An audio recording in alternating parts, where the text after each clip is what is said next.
Okay.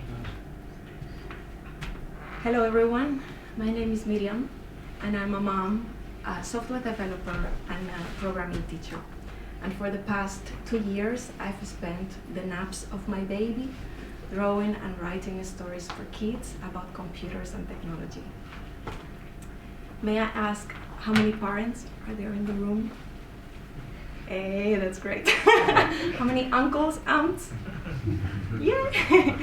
And for the rest, they normally say that we all have a child within, so I hope you enjoy it as well. Hello human, and welcome to our home. We are mega excited that you found us, since we are very tiny. We are 1,000,000 times smaller than a needle. I'm Ona, and I'm Zerus. And we live in the heart of computers, together with terabytes of other zeros and ones. It is the binary world.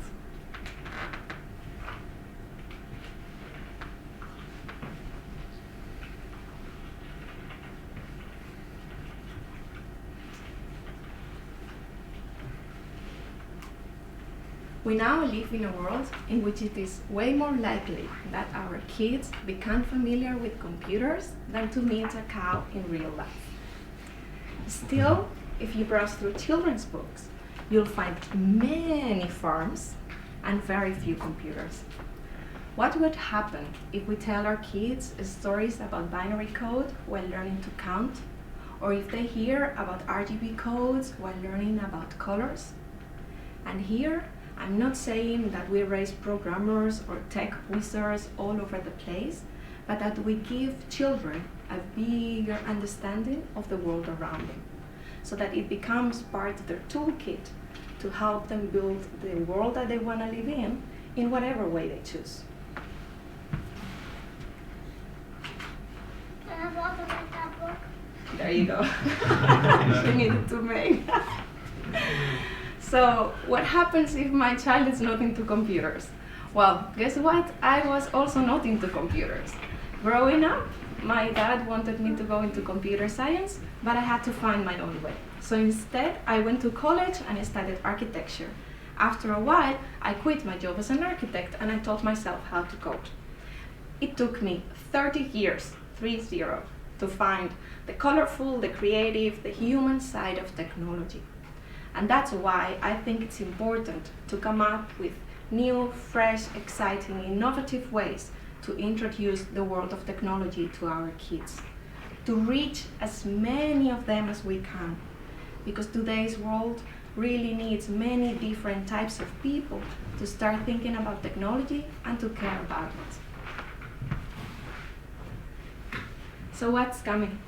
The first story in the series of Zerus Ona, the one that you have in your hands, was published last week. In this adventure, Zerus is infected by a virus and Ona takes him on a trip. They will discover new places and make new friends. But will they find a cure? Also, this week is Computer Science Education Week, and Zerus and Ona are hosting their first hour of code ever in the binary world. They have an interesting challenge in their hands. Their computer is very warm, and they need to do something about it. This one, it's online, and you can check it via YouTube if you're interested. These are Zerus and Ona, and they like to share their adventures in the binary world. It is a human way to share the magic of computers with your kids. If you like what you're seeing, you can do several things. You can visit the site at zerusona.com. You can find the book there. Also, you can follow the whole process in social media. There's also a mailing list coming up next year with new projects and so on. And you can also share it with your friends, parents, humans, because it would be really awesome to have you and your little humans on board. Thank you.